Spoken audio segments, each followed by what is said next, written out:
السلام علیکم listeners, welcome back to my channel.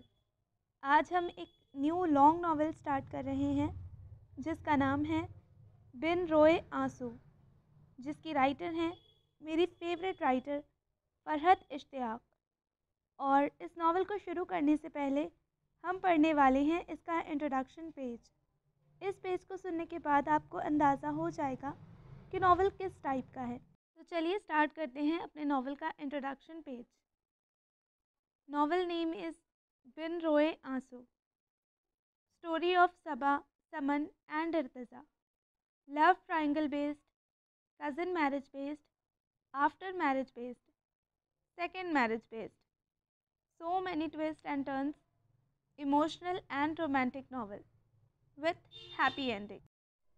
اچھا جی، تو ناول شروع کرنے سے پہلے آپ تھوڑا سا ناول کے بارے میں جان لیجئے، لیکن ہاں اتنی میری گارنٹی ہے کہ آپ کو یہ ناول بہت پسند آئے گا، بیکاز اس کی رائٹر ہی وہ ہیں جن کا کوئی بھی ناول آپ یہ نہیں کہہ سکتے کہ ہاں یہ اچھا نہیں تھا۔ سارے ہی ناول بہت امیزنگ ہوتے ہیں۔ اچھا، یہ ناول نا میں نے ابھی کمپلیٹ نہیں پڑھا ہے، ہاف سے زیادہ میں اس کو پڑھ چکی ہوں اور ابھی تک سٹوری بہت انٹرسٹنگ ہے، لیکن اس سٹوری میں آگے کیا ہوگا اس کے لیے میں بھی اتنی ہی بے چین ہوں جتنا کہ آپ لوگ۔ تو اس ناول کو سٹارٹ کرنے سے پہلے کچھ میں اس کے بارے میں آپ لوگوں کو بتانا چاہوں گی۔ تو ناول ہے صبا، سمن اینڈ ارتضا، ان تین کیریکٹر پر بیسڈ۔ صبا ایک بہت ہی نوٹی کیریکٹر ہے، سمن ایک بہت ہی میچیور اور بہت کہتے ہیں نا سگڑ ٹائپ، بہت پرفیکٹ گرل ہے، اور ارتضا تو ہے ہی گڈ بوائے ٹائپ کا لڑکا۔ تو یہ تینوں آپس میں کزنس ہیں۔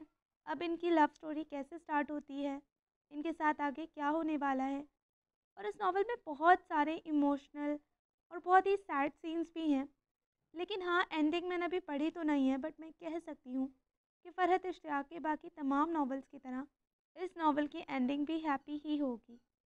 تو چلیے سٹارٹ کرتے ہیں ہمارا یہ بےحد خوبصورت ناول۔ اس میں آپ کو سب کچھ ملے گا، romance, suspense, emotional scenes, friendship اور سب کچھ، ایک پرفیکٹ ناول۔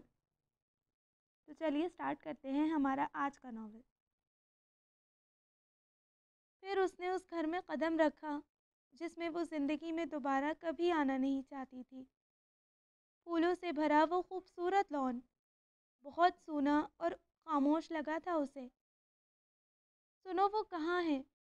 اس نے پھولوں سے بے آواز پوچھا۔ وہ جواب میں بالکل خاموش رہے تھے۔ وہ آہستگی سے چلتے ہوئے گھر کے اندر آ گئی۔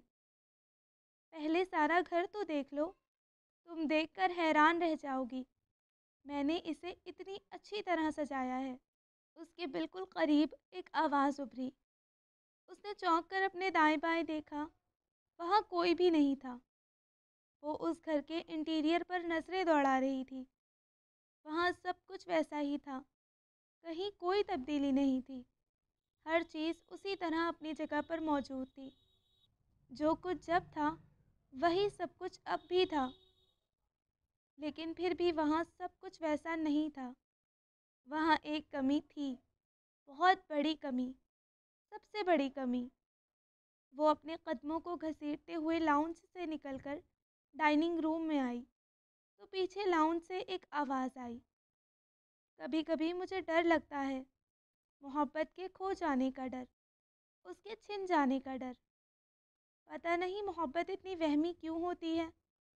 اس نے مڑ کر لاؤنج میں رکھے صوفے کی طرف دیکھا۔ اوپر سے غصہ دکھا رہی ہو، اندر سے تو خوش ہو رہی ہوگی کہ جس بندے کے پیچھے اتنی لڑکیاں پڑی ہیں وہ میرے پیچھے پڑا ہے۔ اس نے زخمی نگاہوں سے اس خالی صوفے کی طرف دیکھا۔ وہ وجود آج اپنی مخصوص کرسی پر سے غائب تھا۔ اس کے دل میں ایک ہوک سی اٹھی۔ وہ فوراً ڈائننگ روم سے نکل گئی۔ سامنے نظر آتے کچن کی طرف خود بخود ہی اس کے قدم اٹھے تھے۔ خود ہی بدتمیزی کرتی ہو، پھر مظلوم سی شکل بنا کر رونے بھی کھڑی ہو جاتی ہو۔ زندگی میں بہت سی باتیں ہمیں ناگوار گزرتی ہیں، مگر کسی ناگوار بات پر اس طرح ریئیکٹ کرنا بالکل مناسب نہیں ہے۔ تمہارے کل کے رویے پر مجھے بہت دکھ ہوا ہے۔ وہ خاموشی سے اسی جگہ کو تک رہی تھی۔ وہاں آج کوئی نہیں تھا جو اس سے کہتا، اب کب تک یہ رونی صورت بنا کر رکھو گی؟ اس کے دل نے شدت سے دعا مانگی کہ کہیں سے بھی وہ آ جائے۔ بالکل اچانک وہ آئے اور آ کر اسے حیران کر دے۔ اس نے بھینچ کر آنکھیں بند کی، پھر دوبارہ کھولی۔ اس کی دعا قبول نہیں ہوئی تھی۔ وہاں پر کوئی بھی نہیں تھا۔ اس نے رونے کی کوشش کی مگر اس کی آنکھوں سے آنسو نہیں نکل رہے تھے۔ وہ رونا چاہتی تھی، بہت شدت سے رونا چاہتی تھی، چیخ چیخ کر رونا چاہتی تھی۔ وہ رونا چاہتی تھی بہت شدت سے اور چیخ چیخ کر رونا چاہتی تھی، مگر برسوں سے آنکھوں کے اندر جمے ہوئے آنسو ایک بار پھر پگھلنے سے انکاری ہو گئے تھے۔ آپ فرسٹ کیوں نہیں آئے ارتضیٰ بھائی؟ وہ بہت خفگی سے اس کی سمت دیکھ رہی تھی۔ ہر سال ارتضیٰ اپنی کلاس میں پہلی پوزیشن لیا کرتا تھا۔ اب کی بار جب وہ پہلی پوزیشن نہیں لے پایا تو سبھی کو خاصا دکھ ہوا تھا، مگر کسی نے اس سے کچھ کہا نہیں تھا، بلکہ سب نے ہی اس کا حوصلہ بڑھانے اور دل جوئی کرنے کی کوشش کی تھی۔ مگر صبا، وہ یہ بات برداشت کر ہی نہیں سکتی تھی کہ ارتضیٰ غضنفر کہیں کسی جگہ ہارے۔ ارتضیٰ کی کلاس میں دوسری پوزیشن صبا کے لیے ایسی تھی جیسے وہ فیل ہو گیا ہو۔ وہ خود بھی تھوڑا دل برداشتہ سا تھا، اسی لیے صبا کا روٹھے ہوئے لہجے میں کیا جانے والا شکوہ زیادہ ہی شدت سے محسوس ہوا تھا۔ دیکھا نہیں تھا کتنی طبیعت خراب تھی ارتضیٰ کی؟ پیپر سے 2 دن پہلے تو بیچارہ ہاسپٹل سے ڈسچارج ہو کر گھر آیا تھا، اور گھر آ کر بھی طبیعت کہاں سنبھلی تھی۔ لیکن اتنی بیماری میں بھی میرا بچہ اتنے اچھے گریڈز کے ساتھ پاس ہوا ہے، کلاس میں دوسری پوزیشن لی ہے۔ میرے لیے تو یہی بہت ہے۔ انشاءاللہ اگلے سال ارتضیٰ ہی پہلی پوزیشن لے گا۔ ساری ٹرافیاں اور ساری شیلڈز میرے بیٹے کو ہی ملیں گی۔ اماں سے ارتضیٰ کی اداس شکل دیکھی نہ گئی۔ جھٹ اس کا سر اپنے کندھے سے لگاتے ہوئے وہ بہت محبت سے بولی تھی۔ 1-2 دن وہ اس صدمے کے زیر اثر رہا، مگر پھر اس نے اپنی اس ناکامی کو اعصاب پر سوار کرنے کے بجائے نارمل انداز میں دیکھنا شروع کر دیا تھا۔ ہمیشہ جیتنے والے کبھی ہار بھی تو جاتے ہیں۔ اب میں نے مختلف انداز سے سوچنا شروع کر دیا ہے۔ مجھے پتہ چلا ہے کہ میں کبھی 2 نمبر بھی ہو سکتا ہوں۔ ضروری نہیں جب جو میں چاہوں وہ مجھے مل بھی جائے۔ کبھی کبھی میرے بہت چاہنے پر بھی مجھے میری پسندیدہ چیز نہیں مل سکتی، اور مجھے اسے نارمل طریقے سے لینا چاہیے۔ اس روز اسکول جاتے ہوئے ارتضیٰ نے یہ بات ظفر سے کہی تھی۔ ابھی اس کی عمر اتنی نہیں تھی جتنا وہ میچور ہو گیا تھا۔ پتہ نہیں ماں کی کمی نے اسے وقت سے پہلے میچور کر دیا تھا، یا پھر اس سوچ نے کہ وہ اس گھر کا بڑا بیٹا ہے۔ جو بھی تھا، بہرحال وہ اپنی عمر سے زیادہ سمجھدار ہو گیا تھا۔ جبکہ صبا اپنے بچپن کے دنوں کو پوری طرح انجوائے کرتی، بہت ضدی، بہت شریر، بہت جلدی روٹھنے اور اتنی ہی جلدی مان جانے والی بچی تھی۔ وہ ارتضیٰ سے 7 سال چھوٹی تھی، مگر ان دونوں کی آپس میں دوستی بہت تھی۔ ان کی دلچسپیاں اور مشاغل بھی قریب قریب ایک جیسے تھے۔ کبھی کبھی ایسا ہوتا کہ ظفر اور ارتضیٰ کے دوست گھر پر کھیلنے آتے۔ وہ زبردستی ان لوگوں کے کھیل میں شامل ہونے کی کوشش کرتی تو ظفر ہمیشہ اسے جھڑک کر بھگا دیا کرتا۔ لڑکیاں کرکٹ نہیں کھیلتی، تم جا کر اپنی ڈال سے کھیلو۔ اپنے سے 6 سال چھوٹی بہن کو وہ ذرا کم ہی خاطر میں لایا کرتا تھا۔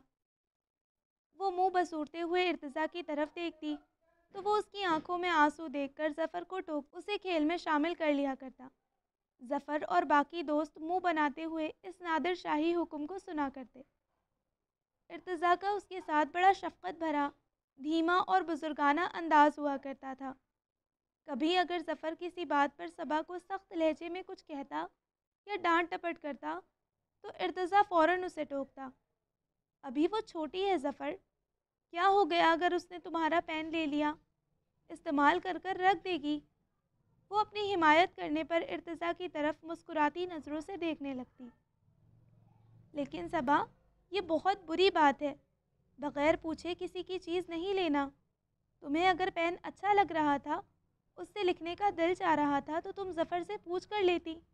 ظفر کے جانے کے بعد وہ اس کے پاس بیٹھ کر متانت سے اسے سمجھاتا تو وہ اپنی غلط حرکت پر شرمندہ ہوتی، آئندہ کسی کی چیز بغیر پوچھے نہ لینے کا وعدہ کر لیتی۔ ارتضیٰ کے انہی رویوں کے سبب وہ اس سے بہت قریب ہو گئی تھی۔ اپنی ہر پرابلم وہ بڑے آرام سے اس سے ڈسکس کر لیا کرتی تھی۔ وہ بغیر ٹوکے بڑے سکون سے اس کا ہر مسئلہ سنتا اور پھر اس کا کوئی نہ کوئی حل بھی بتا دیا کرتا۔ وقت کچھ اور آگے بڑھا۔ ارتضیٰ اور ظفر اسکول سے نکل کر کالج اور کالج سے یونیورسٹی پہنچ گئے، لیکن اس کے ارتضیٰ کے ساتھ دوستی میں کوئی کمی نہ آئی۔ رات کو وہ ارتضیٰ کے کمرے میں گئی۔ وہ اپنی اسٹڈی میں رائٹنگ ٹیبل پر بیٹھا پڑھنے میں مصروف تھا۔ آپ بزی ہیں؟ میں بعد میں آ جاؤں گی۔ وہ اسے مصروف دیکھ کر پلٹنے لگی تھی۔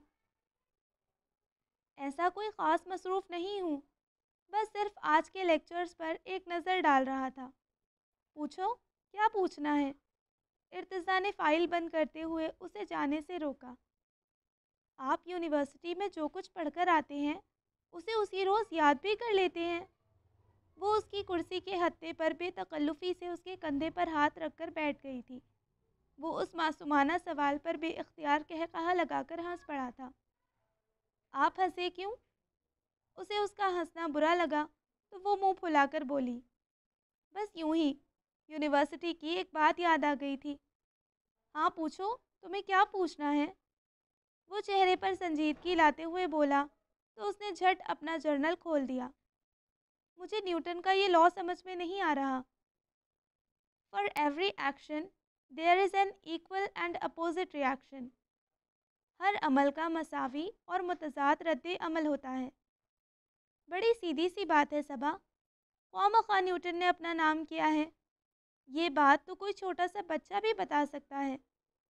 تم مجھے بتاؤ کہ اگر میں تمہیں ایک زوردار تھپڑ ماروں تو تم جواب میں کیا کرو گی؟ وہ شوخی سے مسکراتا ہوا بولا، آپ مجھے کبھی مار ہی نہیں سکتے۔ اس نے فوراً یہ بات ماننے سے انکار کر دیا۔ بھائی فرض کر لو۔ وہ اس کے پریقین انداز پر دھیمے سے ہنسا۔ مجھے بہت دکھ ہوگا، میں روؤں گی۔ وہ اس کی طرف دیکھتے ہوئے معصومیت سے بولی، چلو رونا بھی ایک رد عمل ہی ہوا، مگر میں یہ کہنا چاہ رہا تھا کہ میرے زوردار تھپڑ کے جواب میں تم بھی مجھے اتنے ہی زور سے تھپڑ مارو گی۔ وہ کہتے کہتے کچھ سوچ کر شرارت سے مسکرایا۔ اب دیکھو، اگر اماں کو یہ پتہ چل جائے کہ دن دہاڑے ان کی کیریاں کون چرا کر لے جا رہا ہے تو وہ اس چور کے ساتھ کیا سلوک کریں گی؟ چور کی چوری ایک عمل تھا اور اماں کی جوابی کارروائی اس عمل کا اپوزٹ اینڈ ایکول ریاکشن ہوگا۔ صبا اس کی بات پر ہونک سی شکل بنا کر رہ گئی۔ اپنی اتنی مہارت سے کی جانے والی چوری پکڑے جانے پر وہ بہت شرمندہ تھی۔ بہت مرتبہ تمہیں چپکے کیریاں اٹھاتے ہوئے دیکھا ہے۔ وہ ہنوز مسکرا رہا تھا۔ اب آپ کہیں گے کہ چوری کرنا بری بات ہے، لیکن ارتضیٰ بھائی، اماں اور مما مجھے کیریاں اور املی کھانے ہی نہیں دیتی۔ میری سب دوستیں اتنے مزے لے لے کر املی اور کیریاں کھاتی ہیں، میرا بھی دل چاہتا ہے۔ مما کہتی ہیں تمہارا گلا خراب ہو جائے گا۔ اب آپ خود بتائیں، میں اس طرح چرا کر نہ کھاؤں تو کیا کروں؟ وہ معصومانہ انداز میں اپنے عمل کی تائید چاہ رہی تھی، ساتھ ہی یہ ڈر بھی تھا کہ کہیں ارتضیٰ بھائی اماں کو نہ بتا دے، مگر اس کا یہ ڈر غلط ثابت ہوا۔ ارتضیٰ نے اس سے کچھ بھی نہیں کہا تھا، البتہ اسے اتنی اچھی طرح اس حرکت سے منع کیا تھا کہ وہ فوراً مان گئی تھی۔ نصیحتیں سننا تو کسی کو بھی اچھا نہیں لگتا، پھر وہ 12 سال کی صبا نصیحت سننا کیسے پسند کر سکتی تھی؟ لیکن ارتضیٰ کا نصیحت کرنے کا انداز اتنا اچھا ہوا کرتا تھا کہ اسے اس کا نصیحت کرنا اور کسی بات پر کچھ سمجھانا کبھی بھی برا نہیں لگتا تھا۔ چھپ کر تو ہم وہ کام کرتے ہیں صبا جس کے بارے میں ہمیں پتہ ہوتا ہے کہ یہ غلط ہے۔ مما تمہیں اس لیے منع کرتی ہیں کہ پھر اگر تمہارا گلا خراب ہو گیا اور تم بیمار ہو گئی تو سب سے زیادہ پریشانی بھی تو انہی کو ہوگی۔ ویسے کبھی کبھار اس طرح کی چیزیں کھانے میں کوئی حرج نہیں۔ میں مما سے کہوں گا کہ صبا کو کبھی کبھی اس کی پسند کی اوٹ پٹانگ چیزیں کھانے دیا کریں۔ اس صبح وہ یونیورسٹی کے لیے تیار ہو کر نیچے آیا تو لاؤنج میں اماں اور صبا بیٹھے ہوئے تھے۔ وہ اسکول یونیفارم پہنے اماں سے اپنی چوٹی بنوا رہی تھی۔ اپنے لمبے بالوں سے اسے سخت الجھن ہوتی تھی۔ کئی مرتبہ وہ مما سے اس بات پر جھگڑا کر چکی تھی، مگر نہ مما اور نہ ہی اماں دونوں میں سے کوئی بھی اسے بال کٹوانے کی اجازت نہیں دیتا تھا۔ بے وقوف، لمبے بالوں میں تو اصل خوبصورتی ہوتی ہے، وہ اسے سمجھایا کرتی۔ وہ حیران ہوتی کہ ان فضول لمبے بالوں میں اماں اور مما کو خوبصورتی کہاں سے نظر آ جایا کرتی تھی۔ اس کے لیے تو یہ خوبصورتی وبال جان تھی۔ مما مصروف تھی، وہ اماں کے پاس آ تو گئی تھی، لیکن اسے ان کی بنائی چوٹی پسند نہیں آ رہی تھی۔ اس نے اماں کی بنائی چوٹی کھول دی تھی اور اماں اس کے نخروں پر سخت برہم نظر آ رہی تھی۔ بڑھاپے میں اتنا دم کہاں سے لاؤں کہ تمہاری ماں جیسی کسی ہوئی تمہارے مطلب کی چٹیاں باندھ سکوں؟ وہ دونوں الجھی ہوئی تھی۔ لاؤ صبا، میں بنا دوں۔ اخبار ایک طرف رکھتے ہوئے ارتضیٰ نے اچانک اپنی خدمات پیش کی تو اماں کے ساتھ ساتھ صبا بھی اس پیشکش پر بری طرح حیران ہوئی۔ اس میں حیران ہونے کی کیا بات ہے بھائی؟ اتنی دیر سے میں اماں کو دیکھ رہا ہوں، یہ تو بڑا آسان سا کام ہے۔ اماں صبا پر غصے کے باوجود بھی ارتضیٰ کی اس انوکھی پیشکش پر ہنسنے لگی تھی، جبکہ وہ اماں کے ہاتھ سے برش لے کر ارتضیٰ کے پاس آ گئی۔ اماں ہنستے ہوئے اس دلچسپ سی سچویشن کو دیکھ رہی تھی۔ ارتضیٰ اوپر صوفے پر برش لیے بیٹھا تھا اور صبا اس کے پیروں کے پاس کارپیٹ پر۔ اتنے لمبے بال صبا، تم ان میں کیا ڈالتی ہو؟ میرا مطلب ہے کون سی کھاد؟ وہ اس کے گھنے بالوں کو 3 حصوں میں تقسیم کرتے ہوئے تعجب سے بولا۔ وہ ابھی جواب دینے کے لیے لب کھولنے ہی والی تھی کہ اچانک ایک زوردار چیخ اس کے حلق سے برآمد ہوئی۔ کیا ہوا؟ ارتضیٰ اس کے چیخنے پر حیران ہو گیا۔ اتنے زور سے میرے بالوں کو کھینچا ہے اور پوچھ رہے ہیں کہ کیا ہوا؟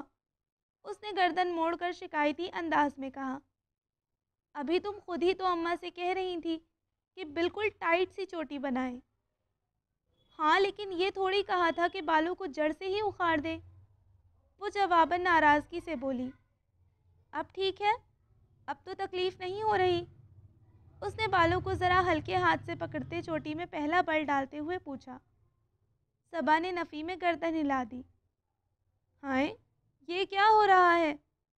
لاؤنج میں آتا ہوا ظفر اس حیرت انگیز منظر کو دیکھ کر دور سے ہی چلایا۔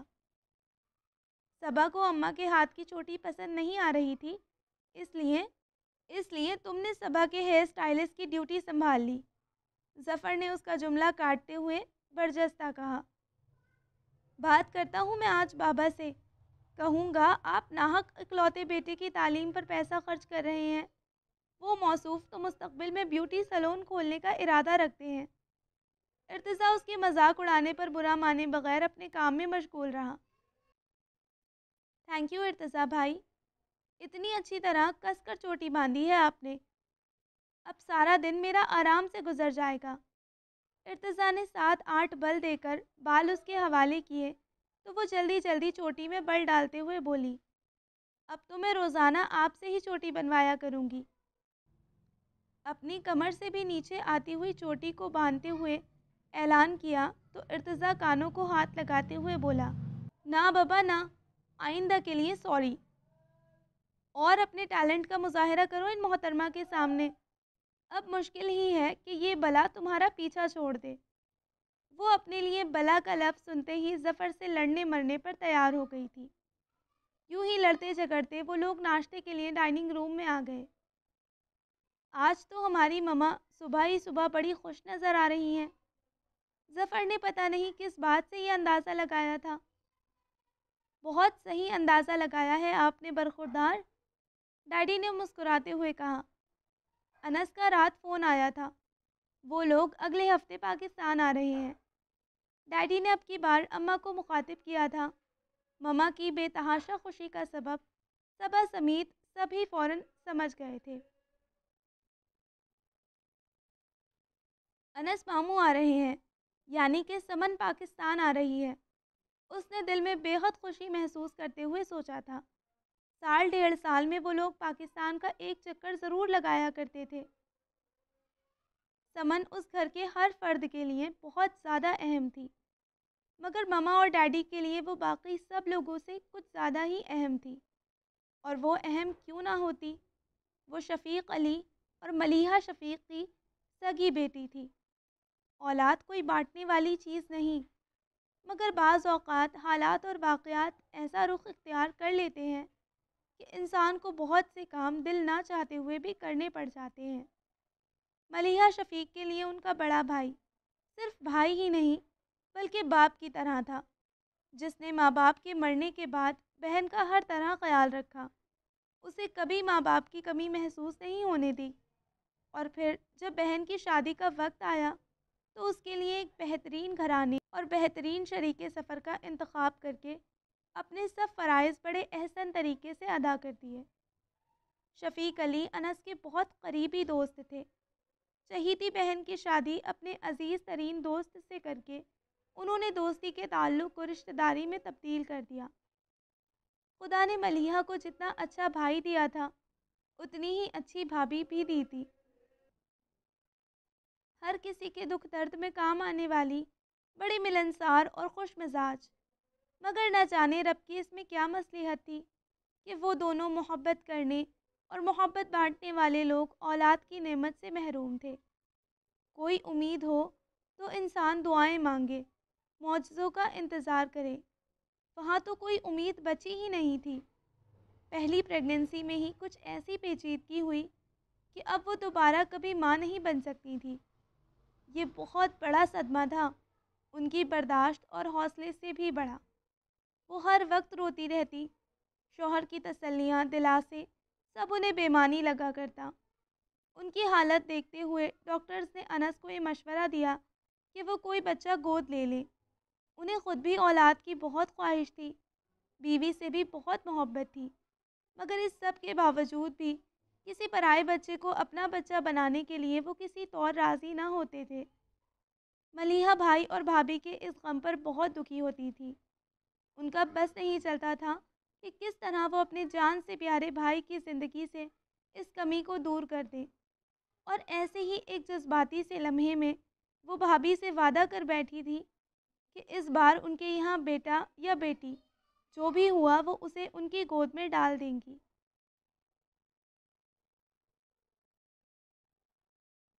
سمن کے پیدا ہونے پر جب بھابھی انہیں ان کا وعدہ یاد دلانے آئی تو ان کا دل اندر سے کانپ کر رہ گیا۔ تمہارے پاس تو ظفر ہے ملیحہ، تمہارا بیٹا، اور اس کے بعد بھی تم دوبارہ ماں بن سکتی ہو، جبکہ میرے پاس تو ایسی کوئی امید ہی نہیں ہے۔ کسی اور کے بچے کو انس کبھی گود لینے پر راضی نہیں ہوں گے۔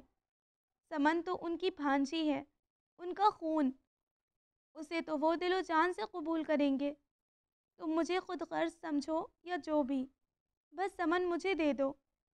وہ ملیحہ کے چہرے پر نظر آتے انکار کو دیکھ کر روتے ہوئے بولی تھی۔ رونا اور گڑ گڑانا صرف ملیحہ ہی نہیں بلکہ شفیق کا بھی دل موم کر گیا تھا۔ دل پر بہت بھاری پتھر رکھ کر ملیحہ نے اپنی بیٹی باپ جیسے بھائی کے اور شفیق نے اپنے عزیز ترین دوست کے سپرد کر دی تھی۔ سمن 1 سال کی تھی جب انس کو آسٹریلیا میں ایک بہت اچھی جاب آفر ہوئی اور یوں وہ لوگ سڈنی چلے گئے۔ سمن وہاں بہت خوش تھی۔ وہ جب یہاں آتی تو بالکل مہمانوں کی طرح ان لوگوں سے الگ تھلگ رہا کرتی۔ گو کہ سمن کے 2 سال بعد ہی اللہ نے ان کی جھولی میں صبا ڈال دی تھی۔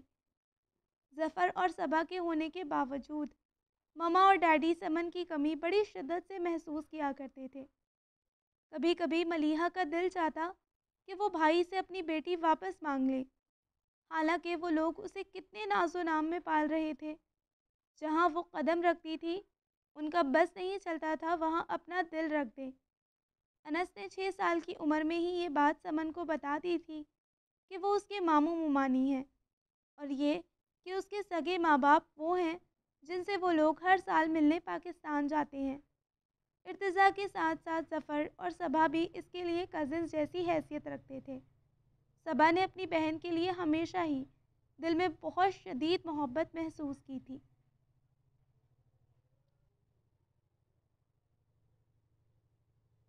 سمن انس ماموں اور ممانی کے ساتھ کراچی آ گئی تھی۔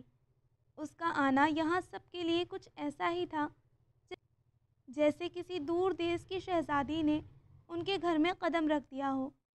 مما اور ڈیڈی کے ساتھ ساتھ اماں، بابا اور صبا کے لیے بھی وہ بہت خاص شخصیت کا جیسا درجہ رکھتی تھی۔ جتنی اپنائیت کا اظہار یہ لوگ کرتے تھے، سمن جواب میں ویسی اپنائیت کا اظہار نہیں کر رہی تھی۔ وہ شاید تھی ہی بہت کم گو۔ اس کا کھچا کھچا سا انداز دیکھ کر ارتضیٰ اور ظفر بھی اس سے زیادہ بات چیت نہیں کرتے تھے۔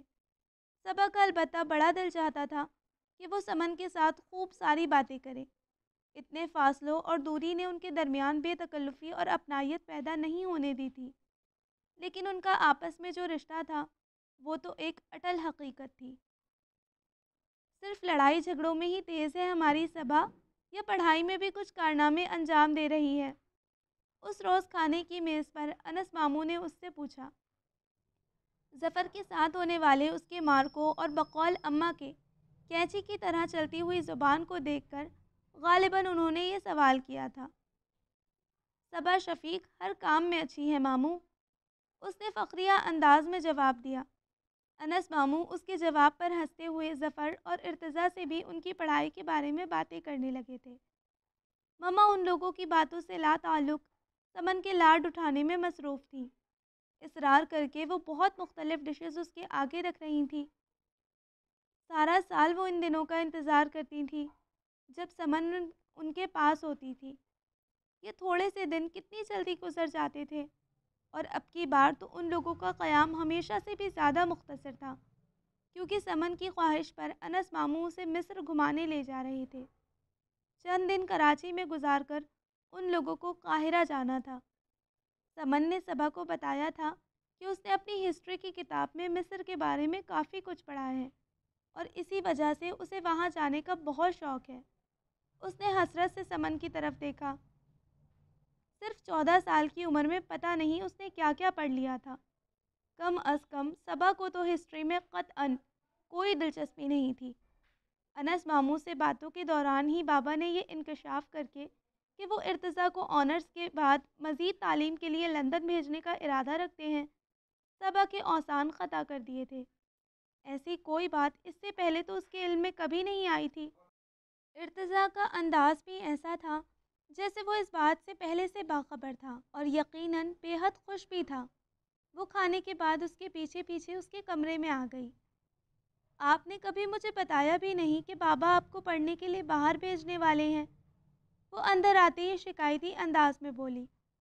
اس بارے میں پہلے سے کیا شور مچاتا، بس ایک روز بابا نے پوچھا کہ کیا تم لندن جا کر پڑھنے میں انٹرسٹڈ ہو، اور میں نے ہاں کہہ دی، اور پھر صبا ابھی تو میرے جانے میں بہت وقت پڑا ہے۔ اس نے حسب معمول بڑی نرمی سے اس کے سوال کا جواب دیا۔ آپ مت جائیں نا ارتضیٰ بھائی، پاکستان میں رہ کر بھی تو پڑھائی کی جا سکتی ہے۔ وہ اس کے بچکانہ سے اصرار پر آہستگی سے ہنسا۔ ابھی تو اس سب میں بہت دن پڑے ہیں، تم کیوں بلا وجہ اس بات کو سر پر سوار کر رہی ہو؟ جاؤ جا کر سمن کو کمپنی دو، وہ اتنی دور سے تم سے ملنے آئی ہے، ارتضیٰ نے رسانیت سے کہا۔ وہ ارتضیٰ کے سمجھانے پر وقتی طور پر بہل گئی تھی۔ دوسرے یہ بات بھی ذہن میں تھی کہ جب جانے کا وقت آئے گا تو میں انہیں جانے نہیں دوں گی۔ ہمیشہ کی طرح سمن تھوڑے سے دن رہ کر واپس چلی گئی۔ کتنے دنوں تک مما بات بے بات اس کا ذکر کر کے روتی رہی تھی۔ اچھا تو تم یہاں ہو، میں سارے گھر میں تمہیں ڈھونڈتا پھر رہا تھا، ظفر نے کچن میں آتے ہوئے ارتضیٰ کو مخاطب کیا تھا۔ ہاں، میں اور صبا مل کر پین کیک بنا رہے ہیں، آ جاؤ تم بھی، تمہاری بھی دعوت کر دیتے ہیں، کیا یاد کرو گے تم بھی؟ اس نے سر گھما کر ظفر سے کہا۔ سوئمنگ کے لیے نہیں چل رہے؟ میں تو تمہیں اسی لیے ڈھونڈ رہا تھا۔ ظفر اور ارتضیٰ اکثر سوئمنگ کے لیے شام میں ایک ساتھ ہی جایا کرتے تھے۔ موڈ تو تھا میرا جانے کا، لیکن اب صبا سے پین کیک بنانے کا وعدہ کر لیا ہے تو وعدہ پورا بھی کرنا پڑے گا۔ وہ خاموشی سے کھڑی ارتضیٰ اور ظفر کی گفتگو سن رہی تھی۔ ظفر اس کے انکار پر کندھے اچکاتا کچن سے باہر چلا گیا اور وہ دونوں ایک مرتبہ پھر پین کیک بنانے میں مصروف ہو گئے تھے۔ اسے خود تو بنانا نہیں آتا تھا، وہ تو بس ارتضیٰ کو کام کرتے ہوئے دیکھے جا رہی تھی اور خود ارتضیٰ ذہن پر زور ڈال کر اب کیا کرنا ہے اور کیا ڈالنا ہے کا ورد کیے جا رہا تھا۔ بڑی کوششوں اور جان توڑ محنت کے باوجود بھی جو چیز تیار ہوئی تھی اسے پین کیک کے علاوہ سب کچھ کہا جا سکتا تھا۔ وہ خود ہی اپنے بنائے ہوئے اس عجوبے کا مذاق اڑانے اور منہ بنا بنا کر اسے کھانے میں پیش تھا۔ صبا پین کیک کے بارے میں اس کے دلچسپ تبصروں کو انجوائے کر رہی تھی۔ ارتضیٰ اکثر یونیورسٹی سے سیدھا بابا اور ڈیڈی کے پاس آفس چلا جایا کرتا تھا۔ بابا چاہتے تھے کہ دوران تعلیم ہی ارتضیٰ بزنس کے اتار چڑھاؤ اور عملی زندگی کی دشواریوں سے آگاہ ہو جائے اور انہیں حل کرنا بھی سیکھ جائے۔ چاہتے تو وہ یہ بھی تھے کہ ظفر بھی ارتضیٰ ہی کی طرح آفس آیا کرے، لیکن ظفر کو بزنس میں ذرا بھی دلچسپی نہیں تھی۔ وہ فزکس میں آنرز کر رہا تھا اور اپنے متعلقہ مضمون کے علاوہ اسے کسی چیز میں بھی دلچسپی نہیں تھی۔ بابا اور ڈیڈی دونوں ہی بچوں پر روک ٹوک اور پابندیاں لگانے کے خلاف تھے۔ ڈیڈی کی کتنی شدید خواہش تھی کہ ظفر MBA کرے، لیکن جب اس نے فزکس میں ماسٹرز کرنے کی خواہش کا اظہار کیا تو انہوں نے اسے خوشی خوشی اجازت دے دی۔ ارتضیٰ کا آنرز مکمل ہوتے ہی بابا نے اس کے لندن جانے کے تمام انتظامات مکمل کر دیے تھے۔ وہ لندن اسکول آف اکنامکس میں MSc کرنے کے لیے جا رہا تھا۔ صبا اس کے جانے کا سن کر بہت روئی تھی۔ وہ اسے روکنے کی ہر ممکن کوشش کر رہی تھی۔ آپ مت جائیں نا ارتضیٰ بھائی، آپ چلے گئے تو پھر مجھے تھیسس کون پڑھائے گا، اور ہسٹری میں جو اتنی ساری ڈیٹس یاد کرنی پڑتی ہیں وہ کون یاد کروائے گا؟ وہ ارتضیٰ کا ہاتھ پکڑ کر بولی تھی۔ اس وقت لاؤنج میں اماں، مما اور ظفر بھی موجود تھے۔ ارتضیٰ اس کے کندھے پر پیار سے ہاتھ رکھ کر بردباری سے سمجھانے لگا، میں پرومس لے کر جاؤں گا ظفر سے، وہ تمہیں ڈانٹے گا بھی نہیں اور پڑھائی میں ہیلپ بھی کرے گا۔ مگر وہ اس کی کوئی بات سمجھنے کے لیے تیار نہیں تھی۔ اور صبا، میں کوئی ہمیشہ کے لیے تھوڑی جا رہا ہوں، تم دیکھنا اتنی جلدی 2 سال گزر جائیں گے اور میں واپس تم لوگوں کے پاس آ جاؤں گا۔ وہ اس کے آنسو صاف کرتے ہوئے یقین دلانے لگا۔ ہاں، اگر وہاں کسی میم نے انہیں اپنے چنگل میں نہ پھنسا لیا تو، ظفر نے بڑی برجستگی سے کہتے ہوئے ایک نظر اماں کے چہرے پر ڈالی۔ میرا بیٹا ایسا نہیں ہے، اماں نے بڑے یقین اور اعتماد سے کہا تھا۔ یعنی یہ طے ہے کہ آپ جائیں گے ضرور، میرے روکنے سے بھی نہیں رکیں گے؟ وہ گفتگو کا موضوع تبدیل ہوتا دیکھ کر چڑچڑے پن سے بولی۔ ارتضیٰ نے بڑی بے بسی سے اس کی طرف دیکھا۔ وہ اسے ناراض کر کے نہیں جانا چاہتا تھا۔ اس وقت بھی اس کا ہاتھ تھامے آنکھوں میں آنسو اور ناراضگی لیے وہ بیٹھی تھی۔ صبا، کیا تمہارا دل نہیں چاہتا کہ تمہارے ارتضیٰ بھائی خوب سارا پڑھے؟ مما نے اسے اپنے پاس بٹھاتے ہوئے پیار سے پوچھا۔ دل تو چاہتا ہے مما، مگر… لیکن مما نے اس کی بات مکمل نہیں ہونے دی تھی۔ اگر مگر کچھ نہیں، کبھی کبھی اپنے بہت پیاروں کو ان کی بہتری اور فائدے کے لیے خود سے دور بھیجنا پڑتا ہے۔ اگر تمہیں ارتضیٰ سے پیار ہے تو پھر تمہیں اسے خوشی خوشی رخصت کرنا ہوگا۔ ارتضیٰ نے تشکر آمیز نظروں سے مما کی طرف دیکھا تھا۔ اپنی اس 13 سال کی نٹکھٹ اور ضدی سی کزن کو جو وہ بات نہیں سمجھا پا رہا تھا، وہ مما نے سمجھا دی تھی۔ ایئرپورٹ پر جب وہ سب لوگ ارتضیٰ کو الوداع کہنے آئے تو وہ پلکیں جھپکا جھپکا کر اپنے آنسو روک رہی تھی۔ میں تمہیں پابندی سے خط لکھا کروں گا صبا، اور فون بھی بہت جلدی جلدی کیا کروں گا، بالکل پکا پرومس کر رہا ہوں۔ وہ اس کا ہاتھ تھام کر محبت بھرے انداز میں بولا۔ آپ وہاں پر بھی ہمیشہ فرسٹ پوزیشن لیا کیجیے گا جیسے یہاں پر لیتے تھے۔ اس کی آنکھوں سے ایک دم ہی آنسو بہنا شروع ہو گئے تھے۔ اسے روتا دیکھ کر اماں کو بھی رونے کا بہانہ مل گیا۔ کیا ہو گیا ہے آپ لوگوں کو؟ وہ جنگ لڑنے تھوڑی جا رہا ہے۔ بجائے ہنسی خوشی اسے رخصت کرنے کے، آپ لوگ آنسوؤں کے ساتھ رخصت کر رہے ہیں۔ ڈیڈی نے فوراً اماں کو ٹوکا۔ پھر وہ چلا گیا تو جیسے اپنے ساتھ ساری رونقیں بھی لے گیا۔ تو لسنرز، یہاں پر اینڈ ہوتا ہے ہمارا آج کے ناول کا پارٹ 1، اور ایپیسوڈ 2 آپ کو کل ملے گی۔ تب تک اپنا خیال رکھیے، دعاؤں میں یاد رکھیے۔ اللہ حافظ۔